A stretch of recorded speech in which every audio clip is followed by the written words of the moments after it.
হে all, আশা করি সবাই খুব ভালো আছেন। গত ব্লগে আপনাদের সাথে শেয়ার করেছিলাম আমি আর আমার বোন পূজা কিভাবে বাড়ি থেকে মন্দারমণি বেড়াতে এসেছিলাম হঠাৎই। বাবার মন ছিল না, তাই অনেক বলার পরও আসলো না। আর অভিরার শরীরটা খারাপ থাকায় অন্তরা অভিরাও এবার আসতে পারলো না। হোটেলে চেক ইন করে আমরা একটু জিরিয়ে নিয়ে ফ্রেশ হয়ে সন্ধেবেলা পুলে নামার প্ল্যান করলাম।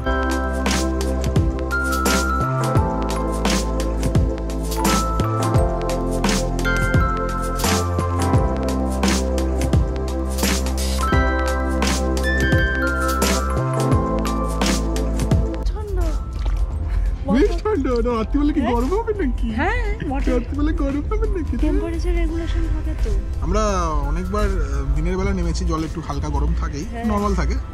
এখন বেশ ঠান্ডা জল। ওদিকে প্রিমিয়াম ড্রিঙ্কিং ওয়াটার রাখা আছে, কাছেই বারের কাউন্টার।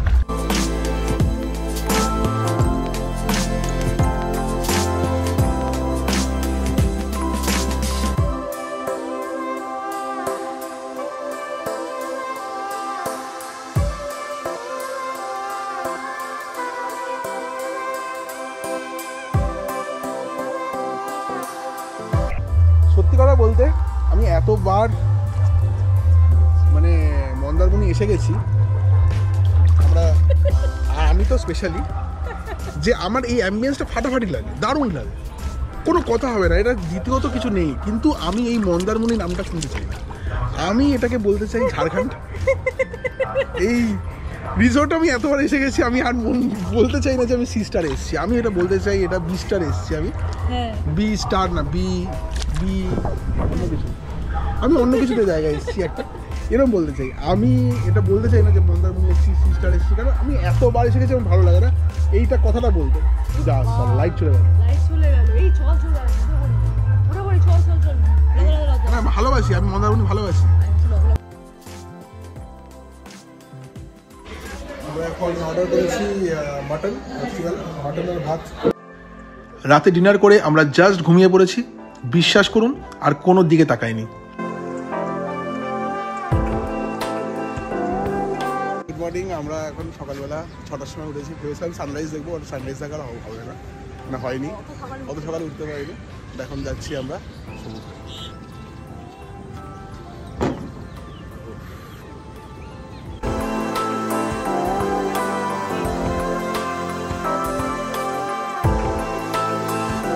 হালকা শ্বাস, হালকা হালকা।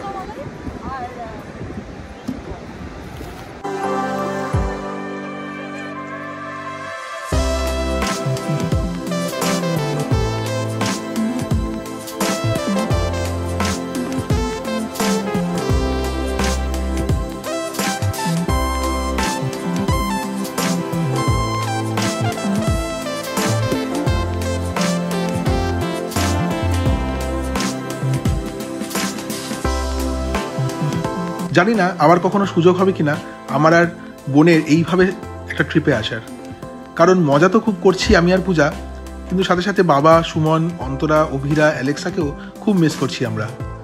কিন্তু যাই হোক, এই সাডেন প্ল্যানটা হওয়াতে আমরা ভাই বোন দুজনেই একটু প্রাণ খুলে নিঃশ্বাস নিলাম। মোস্ট ইম্পর্টেন্টলি মাকে নিয়ে, বাবাকে নিয়ে, আমাদের চাইল্ডহুড মেমোরিজ নিয়ে এত গল্প করছি যে আমাদের মন ভালো হয়ে গেছে। হয়তো পূজা কাতারে ফিরে যাওয়ার পরও আমি এই ব্লগগুলো চালিয়ে দেখব, আর আমাদের কাটিয়ে আসা মোমেন্টসগুলো চেরিশ করব। বিচ থেকে ঘুরে এসে আমরা গেলাম ব্রেকফাস্ট করতে। এখানে কমপ্লিমেন্টারি আনলিমিটেড বুফে ব্রেকফাস্ট থাকে, যেটা দুজনের জন্য রুম ট্যারিফের সাথে ইনক্লুডেড, সঙ্গে বাচ্চা থাকলে সেটাও ফ্রি, অ্যাডাল্ট থাকলে 500 টাকা এক্সট্রা পে করতে হয়। আমরা fruits, white sauce pasta, eggs, luchi, চানা, জুস এইসব অনেক কিছু দিয়ে জমিয়ে ব্রেকফাস্ট করে প্ল্যান করলাম এবার একটু বেরোবো।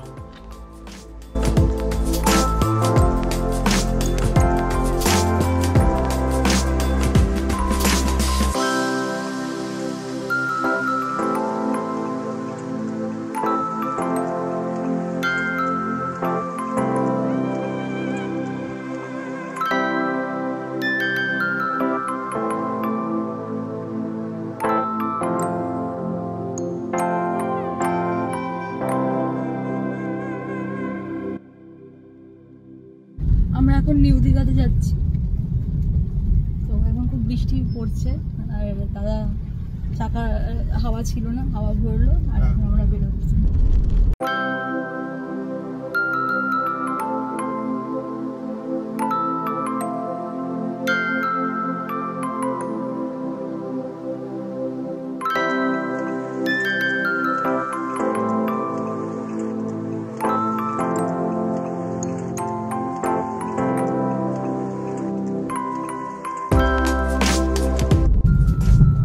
কেমন লাগছে তোর দীঘাতে যেতে? ভালো লাগে, রাস্তা খুব ভালো লাগছে। মেরিন ড্রাইভে এবং সমুদ্র একটা আলাদা একটা নীল দেখার পরে এখন আমার সবুজের মধ্যে ঢুকেছি। একটা নীল দিয়ে চোখটা জড়িয়ে গেল, এখন আমার সবুজ দিয়ে চোখটা জড়িয়ে যাচ্ছে।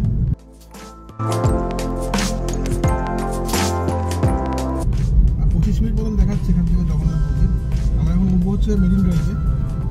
আমাদের নিউ দীঘার আর মন্দারমণি কানেক্টিভিটি মেরিন ড্রাইভটা আছে, সেই মেরিন ড্রাইভটা উঠছি। গাড়ি যাবে এখান দিয়ে?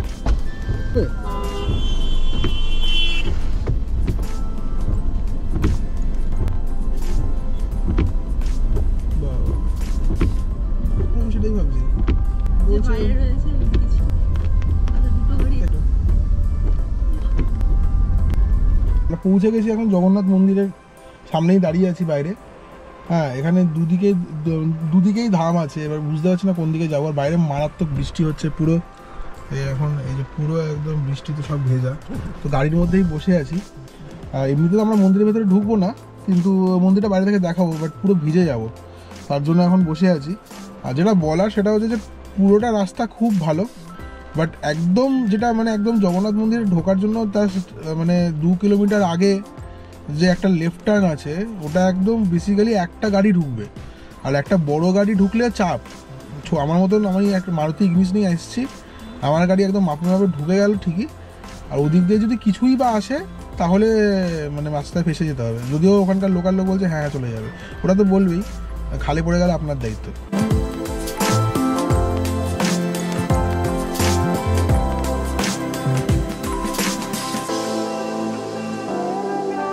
এখানে বাইরে মারাত্মক জোরে বৃষ্টি হচ্ছে।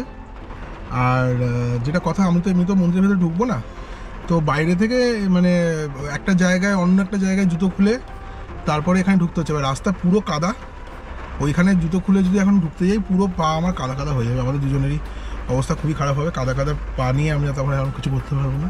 আর যেহেতু মন্দিরের ভেতরে ঢুকবোই না, পুজো ফুজো দেওয়ার নেই, বেকার বাইরে থেকেই আমরা একটু ভিডিও তুলে নিলাম। ভেতরে গেলে হয়তো আরেকটু ক্লোজ শট পেতাম, বাট ওটা আর তুললাম না, কারণ ওইটুকুর জন্য পুরো পা কাদা করে লাভ নেই। যদি ভেতরে ঢুকতাম তাহলে হয়তো যেতাম, কিন্তু ঠিক সেই ফিলটা আসছে না। না, পুরীতে জগন্নাথ মন্দিরে যে ফিলটা আছে সেই ব্যাপারটা নেই। মানে জাস্ট একটা মানে পুজোর সময় মণ্ডপ করলে যেরকম লাগে সেম টাইপের একটা ফিলিং আছে, সেরকম টাইপেরই একটা। মানে আদারওয়াইজ পুরীর জগন্নাথ মন্দির। একটু আমরা নিউ দীঘার দিকে যাই না, আমরা তখন বৃষ্টি কমবে কিনা বা কী অবস্থা, তো ড্রাইভ করে যাই, দেখি কী আছে। আমরা ফেরার সময় একদম অন্য একটা রাস্তা দিয়ে ফিরছি। রাস্তা খুব ভালো, যাওয়ার সময় কেন যাই না, ডাইরেক্টলি জিপিএসে জগন্নাথ ধাম দিয়েছিলাম বলে ওরকম একটা বাজে রাস্তা দেখিয়েছিল। জিপিএস দিয়েই যেতে হয়, তাহলে গাড়ি করে আমার মনে হয় ফার্স্ট নিউ দীঘা যাওয়া ভালো। নিউ দীঘা থেকে নেক্সট স্টপটা জগন্নাথ ধাম দিলে ভালো, বা নিউ দীঘার কাছাকাছি যাকে জিজ্ঞেস করবেন সেই বলে দেবে। কিন্তু ডাইরেক্টলি জগন্নাথ ধাম বললে ওটা একটা উল্টো একটা রাস্তা দিয়ে একটা গলি দিয়ে দেখাচ্ছে, যেটা খুবই ভয়ানক। তো তার থেকে ভালো নিউ দীঘা চলে যাও, নিউ দীঘা থেকে একদম কাছে। তো ওইভাবে যাওয়াটাই বেটার। আজকে তো আমরা ঢুকতে পারলাম না ভেতরে, কিন্তু আর মারাত্মক বৃষ্টি হচ্ছে বলে আমরা নিউ দীঘাতেও কিছু কেনাকাটা করতে পারিনি। আজকে আমরা চেক আউট করছি, আজকে 8 তারিখ। কালকে জগন্নাথ মন্দিরের ওখান থেকে তো কিছু দেখতে পাইনি। তারপর নিউ দীঘা গেছিলাম, ওখানেও মারাত্মক বৃষ্টি হচ্ছিল, আমরা বেরোতে পারিনি খুব একটা। সকালে উঠতে ইচ্ছা করছিল না, এত বৃষ্টি হচ্ছিল। এখন বৃষ্টিটা এখানে ধরেছে, বাট কলকাতায় মারাত্মক বৃষ্টি হচ্ছে। তো আজকে আর দেরি করবো না, বেরিয়ে পড়বো একটু পর বললাম। তো আজকের মতন ব্লগটা এখানেই শেষ করবো। এই রিসর্টের কথা আমি আগেও অনেকবার বলেছি, এই নিয়ে আমার বোধহয় 5 নম্বর বার হবে আমি এখানে এসেছি, 5 বার বা 6 বার আমি জানি না, অনেকবার হয়ে গেছে। তো রিসর্টটা সত্যিই ভালো। ব্যাকসাইডের রুমগুলো আমি বলেছি যে এখানে খুব মানে রিজনেবল রেটে দেয়, এই রেটে আমি আর কোথাও কোনো রিসর্ট পাইনি। অ্যান্ড সেই অনুযায়ী সার্ভিস খুবই ভালো, খাবার দাবারের টেস্ট অসাম। রাস্তাঘাট আগে খুব খারাপ ছিল এখানে, বাট এখন রাস্তাঘাট মাখন করে দিয়েছে। তো তোমরা যারা এখনো একবারও সিস্টার আসোনি তারা আসতে পারো, ডেফিনেটলি চেক আউট করতে পারো। এটা পেট ফ্রেন্ডলি হোটেল, পেটসদেরও নিয়ে আসতে পারো। অ্যালেক্সাকে নিয়েও আমি অনেকবার এসেছি এখানে। সো আজকের মতন ভিডিওটা এখানে শেষ করছি, আবার দেখা হবে নতুন কিছু নিয়ে। এখান থেকে এখন কলকাতা ফিরবো, মোটামুটি 4-5 ঘন্টা লাগবে। মোস্ট প্রবলি কোলাঘাট দাঁড়াবো, হয়তো দাঁড়াবো না। ভালো থাকো সবাই, টাটা।